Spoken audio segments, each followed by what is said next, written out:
আসসালামু আলাইকুম, কেমন আছেন সবাই? আশা করি সবাই ভালো আছেন। তো আমাদের নদীতে নতুন পানি আসছে, জোয়ারের পানি, মোটামুটি ভালো পানি। তো আমার ঘরে একটা জাল আছে, তো অনেক দিন ধরে পাতা হয় না। তো চিন্তা করলাম যে জালটা বের করে চেষ্টা করে দেখতে পারি। তো আমি প্রথমে জালটা বের করে, অনেক দিন ধরে পাতা হয় না, তার জন্য আমি রোদ্রে একটু শুকাইতে দিলাম।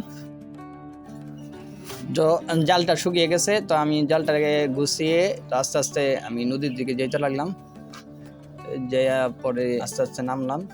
তো জালটা আমার মোটামুটি অনেকটা বড়, যার কারণে পাততে একটু অসুবিধা হয়েছে, যেহেতু ধান ক্ষেত। জালটা প্রথমে আমি সরিয়ে নিলাম পুরোটা।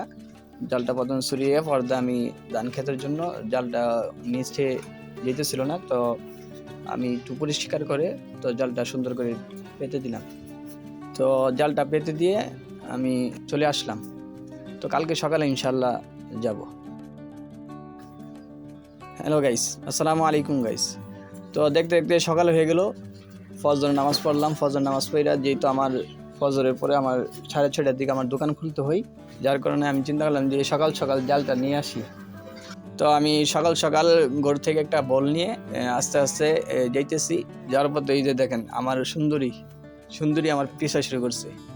তো আমিও যাই, ও যায়, ধান ক্ষেতের মধ্য দিয়ে ও আমার সাথে সাথে যেতে যেতেছে।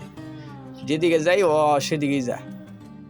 তো আমি ওর ধমক দিলাম, পরে দেখলাম কিছুক্ষণ পরে আমি নদীতে পানিতে নেমে গেলাম। ও আস্তে আস্তে পরে বাড়িতে চলে আসছে।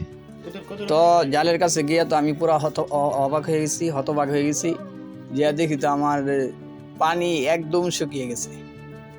তো আমি অনেক পানিতে, মোটামুটি ভালো পানিতে জালটা পেতেছিলাম। এখন তো যা দেখি পানি একবারে শুকিয়ে গেছে। পরে আমি জালটা আস্তে আস্তে তুললাম। তোলার পরে দেখি তো যে মাছ তো নাই, কিন্তু একটা পাখি রেখে গেছে। পাখি পর্দা একটু সামনে যেয়ে দেখি একটা সাপ লেগে একবারে মরে লইছে। যাক আলহামদুলিল্লাহ, তো আমায় নিরাশ হই নাই, একটা মাছ লাগছে। যাক, ভবিষ্যতে ইনশাল্লাহ পানি আরেকটু বাড়লে যে তাহলে মাছ লাগবো।